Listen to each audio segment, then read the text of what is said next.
Sabboontonne Oromoo kun bakka iyyuu haa jiraatan hijiba isaanii jalaan hungahanii nuti ummata Oromoo gurraan geenyaa jechuudha. Itti dalagachuun itti fufuun teessanii jechuudha. Duraan dursuudhaan osoo sagantaa kiyyattiin seenin hanga isin share invite walii gootan waan inan isiniif himu takkaa jira. Ummanni Karrayyuu rakkachaa jira. Karrayyuu ni beeytanii. Ummanni Karrayyuu eega abbaa gadaa duraa fixanii ija dhaamsanii ummata Oromoo guutuu duraa fixan. Abbaa gadaa Karrayyuu qofa duraan finne. Garuu abbootii gadaa Karrayyuu eega fixan booda ummanni sun akka waan gartee ummata hobxoome akka waan Oromolleen isaan dagattetti itti dhagayamaa jira. Kunoo amma Rift Valley'n sossoo'insi dachii hedduu rakkisaa jira yaabbuleeyyan kiyya. Warri mootummaa qabu warri mootummaa yaaddu warri isaanuma muggaa olluma isaaniiti. Mootummaan naannoo Affaar ummata sii godaansiftee gartee gargaarsallee naannoo hundatti kadhattee ummata sii tajaajilachaa jirti jechuudha. Tanneen hatuu zinaa godhuu farshoo dhuguu sigalee kijibuu malee waa takka wanni mootummaa jedhamtu jirtu jechuudha. Gartee karaa naannoo Oromiyaa kanaa fi qaallicha sheeyxaanticha mataa guddasan dabalatee wanni mootummaa wanni Oromoo ifiin jaa maqaa Oromoo dhawataa tagartee mootummaa jedhamtu ta ummata fiitiif dhimmamtu jirtu jechuudha. Ummanni Karrayyuu nu dhaqqabaa nu iyyaa sigalee gartee khara amma yooniif gaafatte tunu waan Rabbi fide Abiyyi fide maarree fide sinjal sigalee waan Rabbi fide ibidda dheengadda Kaalifoorniyaa qabate balaa uumamaati sigalee. Garuu mootummaan kaabaa kibbaa isteetota hunda guututti yaammate kun ummata evacuate godha baqachiisa. Kun gartee ibidda dhaamsaa jechuudha sigalee. Kun gartee lubbuu namaa baraaraa jechuudha. Mootummaa jechuun akkasii balaan uumamaatii fi balaan namtolchillee yoo dhufte mootummaan wanni mootummaa ta'eef maali? Ummata kana nageenya isaa eegu balaa uumamarra balaa namtolcherra balaa shiftarra wanni gibira nyaatuuf maali sigalee. Tanaafi mootummaa jaamaa jechuudha. Tanaaf mootummaatu itti gaafatama silaa uzoo mootummaan jiraate egaa. Mootummaan jira mitiiti. Osoo kan silaa mootummaan jiraatu taate gartee silaa mootummaatu itti gaafatamaa jechuudha. Gartee ummata har tokko mallee dhawaaf hin jiran sigalee. Ummanni gartee marfamne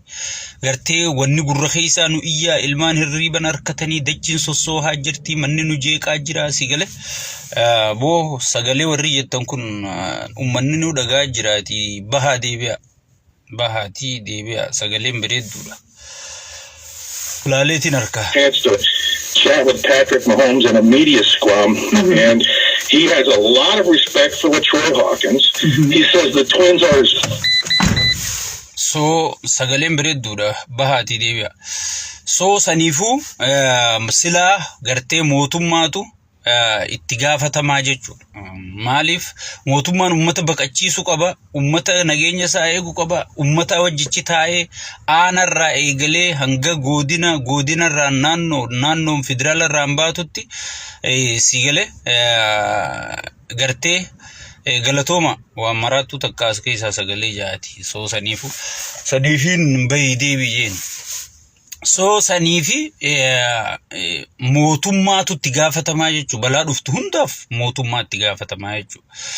Eegaan hangana jee booda ummata keenya Karrayyuu saniif sagalee tahaa please. Xiqqaa guddaan anarraa eegalii ummata saniif sagalee tahaa. Ummata Karrayyuu saniif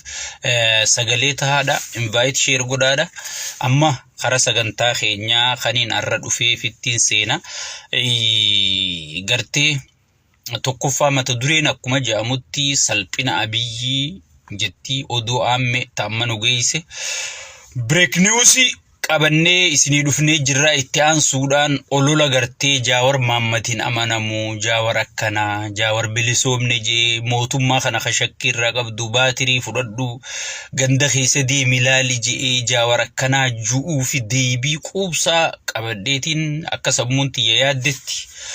dhufee jira. Itti aansuudhaan ammas sadaffarratti dargaggoota dargaggoota Oromoo kan amma piippiin isin ijaarsa biyyaati isin gaddu lafee duyda biyyaati jettee gartee itti taphachaa jirtu kana dhaamsa hatattamaatiifin qaba gartee waan gartee isiniifillee saballee fayyadu share invite godhaadha share ummata keessanitti hin qusatinaa jechuun sagalee ummata keessanitti share hin qusatamtu share godhaadha waliin gaggayaadha invite godhaadha namoota yaamaadha sheeyni keenya laa'ifii jiranii jecha isin shamarran ililli ol facaasaa dhiirtii harka rukutaa sheekha keessan dhageeffattanii gaafii yoo qabaattan gaafachuuf mirga qabdanii jechuun akkuma beekamu dheengadda osoon salphinaa wanni itti seerii dura waan takkaan na kofalchiise qaallicha Abiyyi fi Injuusanirraa viidiyoo isaa takka laaleetii kofleete sigalee ummanni Jimmaa je ummanni Oromoo illee Injuubar inni ummata Jimmaa ummata Baalee ummata Wallagga Oromoo tan akkasitti daguur sila ummanni Oromoo ha Jimmaa jechuu qaba sigalee ummanni Jimmaa mana keessan kuma meeqaan isinirraa diige beenyallee nan gaafanne je yaa obboleessa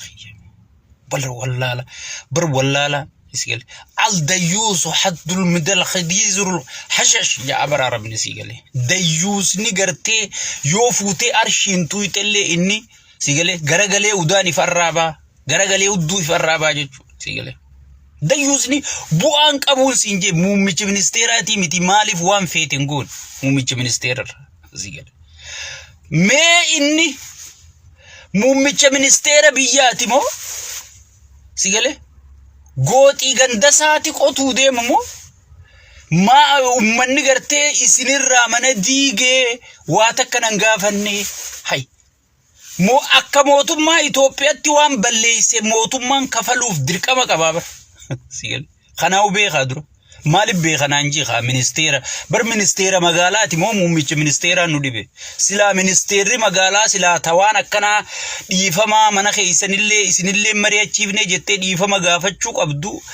intala maqaan isii eenyu teenya san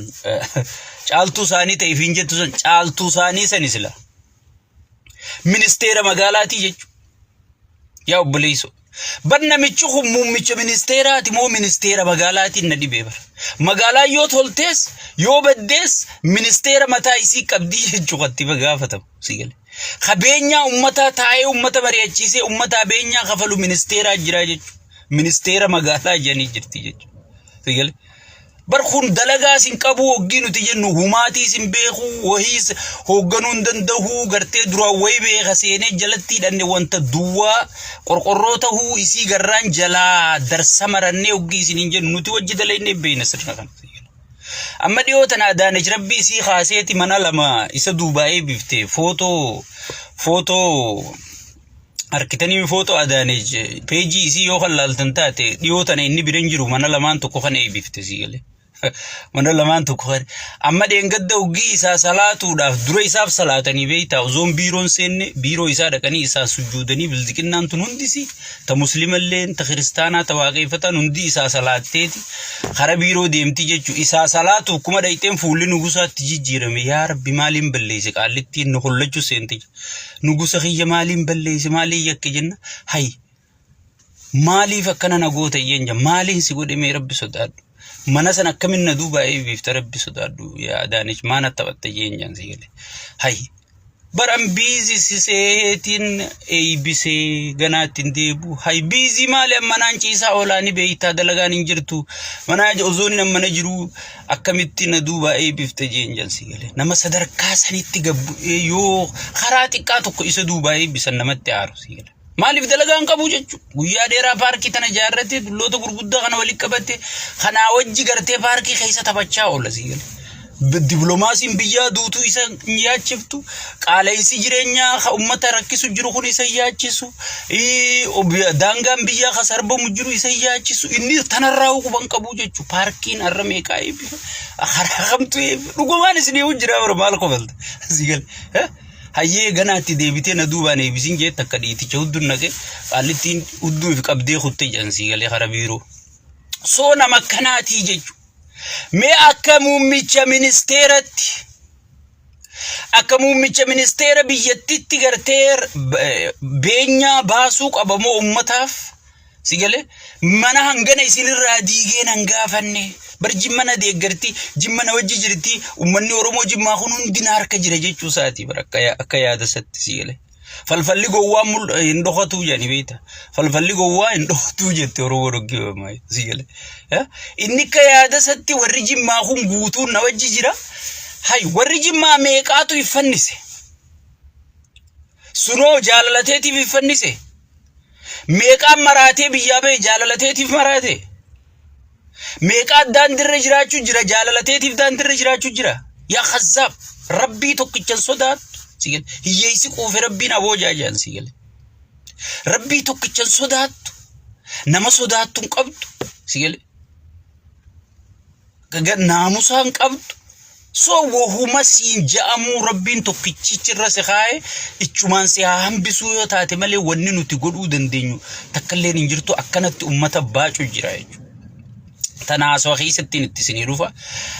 salphina abiyyi hajuuttiin isinii deebi'a maaltu maal ta'e akkuma beekamu abiyyi manguddoo oppiidiyoo abbaa duulaatiin hangafee walitti qabeeti jimma dhaqee jechuu hanga biraanuu juulaatiin field marshal biraanuu juulaatiin baatutti wali qabeeti gartee jimma dhaqee jaan sigale manatti cufatee kaabuna kana dura kaayee na deeggara wanti nu harkaa ba'u jirti kutu jirra jaawarii lafaa ka'e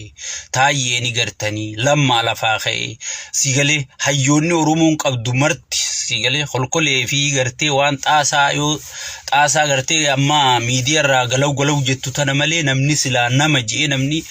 akka nama laalu hundi nu harkaa bahee yoo biitti tun kan cabxu taate waliin cabnaa beekaa jennaan hay barnamuu eega qorii fi nyaachuu eegalee tutturee janiin jamman guddoonsi keessattuu abbaa duulaa afaan dhukkee godhe jansi gale qorii fi nyaachuu jechuun maal jechuu eega gartee baduma fiitiin namni madaalamuu eegale eega gartee baduma fiitiin namni xiinxalamuu eegale eega baduma fiitiin namni itti gaafatamuu eegale bubbulee waan ati laayixeef waan ati hohorsiteef waan ati dhuubbatteef sumaa fi harkarricha keeshi mallis kanaatti gaafatama malee nuti keeysan jirru guddoo roroo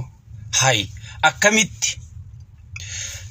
siif jala muraniitti himan janaa galatuumani jala muraniitti himan siin jana akkam janiin sigale akkam janiin gartee osoo amma ati na baraaraa paartii haa baraarruu jetta osoo nu hundi guutu sidee garree baraaruun hin dandamtu maaliif even hojjettoonni keenyaa nu diigu barbaada lalmee namni dubbii beeku kallikkiitti sigale hojjettoonni keenya mataan isaanii nu diigu barbaadanii minda daballaaf jenneeti gartee minda ozoon hin dabaliniif kiraan manaatti dabalame minda daballaaf jenneeti gartee mindaan ozoon hin dabaliniif jireenyitti qaala'e shunkurtaan itti qaaloyte sigale gaaza manziila dhabamsiifne jireenya gartee kanan jaamne gartee warri miseensa keenyaatu jiraachuu dadhabee yaa rabbi maanu uumte keessa jiraani sigale nu diiguuf silaa carraa harkatee dura miseensa keenyaatu nu diigaa janiin sigale tana dhuguma sitti himna waan feete fidda malee gartee kanu silaa kaduursee nu diigu miseensota keenya sigale waan juwallaalee salphatee ijasaa takka wadala ganda keenyaa takka gurguddoo tana gataareechi ta'aa siin jan sigale waan juwallaalee sigale namni kana likkii itti himuu qabaa jechuudha akkana likkiin itti himamuu qabdi jechuudha sigale akkanatti jala muranii waan biitti keessa jirtu waan ummanni keessa jiru sigale itti himamuun dirqamaa jechuudha inni duraan na deeggaran na wajji jiran na wajji ololan na wajji miidiyaa rabbanii gartee shuqulachuu ta'an jeeti gartee manguddoo bakka duraan jirtu dhukkee irraa dadhee fidee jechuudha manguddoon tadhumaa gartee qaniin nu geeyse silaa'uun hucciisuu ta'a dhugaa dubbannee haa hudnu jetteeti dhugaa dubbannee gartee dhugaa itti himnee haa nu hucciisuu jetteeti jala murteetti himtee jechuudha sigale bar ummata guutuu manarraa diigu jirru jireenyaan qixaatiin taane keessa galchu jirru dhabaminsa nageenyaatiin rakkisu jirru qaala'insa jireenyaatiin gidiraa keessa galchaa jirru biyyarraa dargaggoo buqqisaa jirru kanaa ozoon hin taane miseensota keenyaatu si gale miseensonni keenya ozoo carraa harkate nu buqqisa si buqqisa jedhanii si gale kana laa ka barbaadu